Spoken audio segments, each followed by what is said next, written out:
So I know it happens to you, it happens to me too. You know, when you are sliding across the crease in like a half butterfly, you're in the right place, you're doing the right thing, but your lead pad is folding in behind you. So that, let me show you what I mean. So if I'm coming along, I've come into my butterfly, I'm into my butterfly slide, I'm pushing this way across the crease, and I might have a really nice wide butterfly flare, but then as I push, the friction from the pad, this pad kind of folds in behind me. So even though I'm doing the right thing, I'm sort of in the right position, I've lost that flare, and then the puck ends up in the back of the net. I hate it too, and it's one of those things, it's like, how did that even go in? Like, I was doing the right thing. Today I'm going to give you 3 exercises that'll virtually eliminate that if you do them.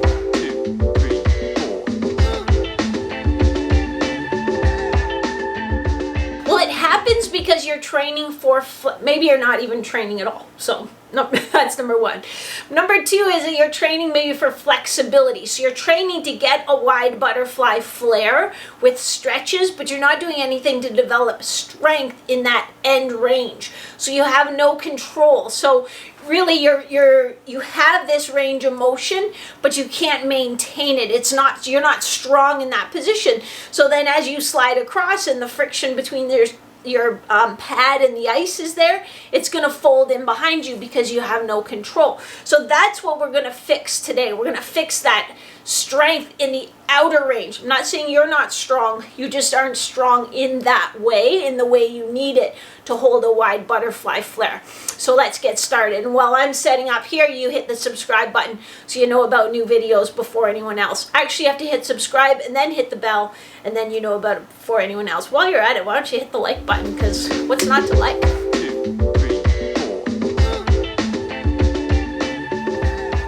First drill is actually called the butterfly hole. I invented it exactly for this reason. So I have an Airex pad that I'm kneeling on. So it's just a heavy foam pad so that I'm delicate, so my knees won't be sore. I have a foam roll between my knees. It can be a medicine ball, a towel roll. It doesn't have to be a foam roll. Then I have like a 1/2 inch super band. It can be any resistance band. Doesn't have to be this exact one, but this is where things get a little dicey. I'm putting it around that foot and around this foot. Danger. So you can see that it's pulling my feet, this way. It's pulling me into a butterfly. So this is an assisted stretch. When I do the exercise, there's going to be 2 parts. One part is going to be squeezing into the foam roll or towel roll or whatever you're using. So I'm going to squeeze for 1, 2, 3, 4, 5, turning on my adductors. Now for the next 10 seconds, I'm going to pull my feet apart.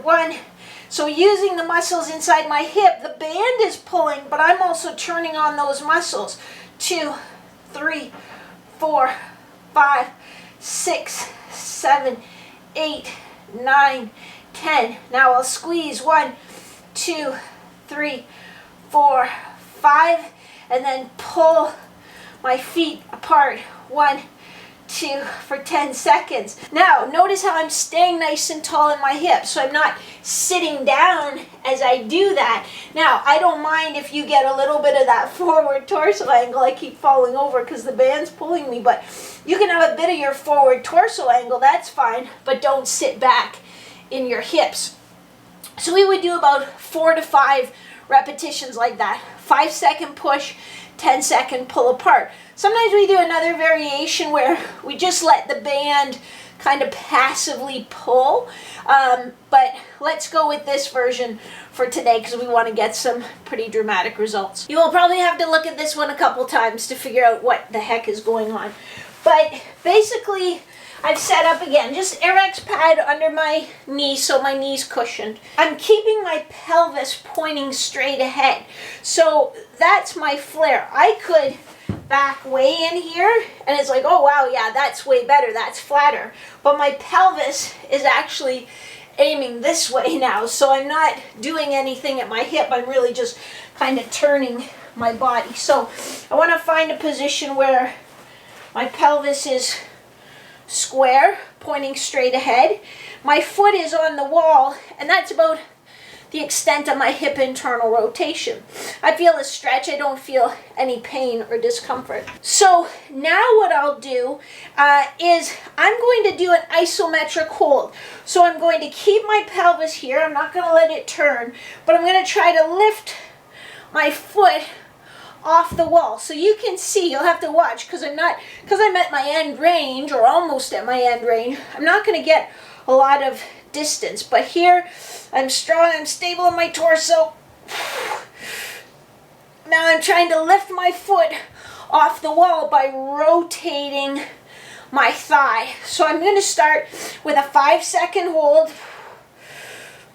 3, 4, 5, and then I'll relax. I can build that up to a 10-second hold. I'm going to do 5 repetitions on each side. And here's your last one. So I'm just using a very light resistance band. And I'll put that around my foot like so. Let me step over it. I'll get in my half kneeling position, staying tall in my torso, bracing a little bit with my abdominals to help me stay balanced. And then I'm just going to come out to the side. Again, I have to keep my pelvis straight ahead, so I can't, do this kind of thing and rotate my torso. So I put my fingers on my hip bones and make sure they stay pointing straight ahead, and then I just rotate. It's really important that you use a light resistance band, otherwise you won't get to the end of your range.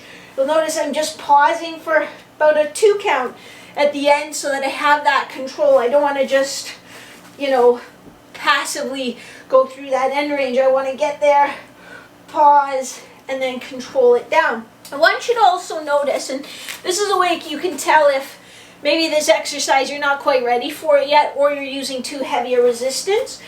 If you can see how far I was getting with the resistance band. So I was getting to about here, which really is about the end of my internal rotation. That's about the extent of my flare.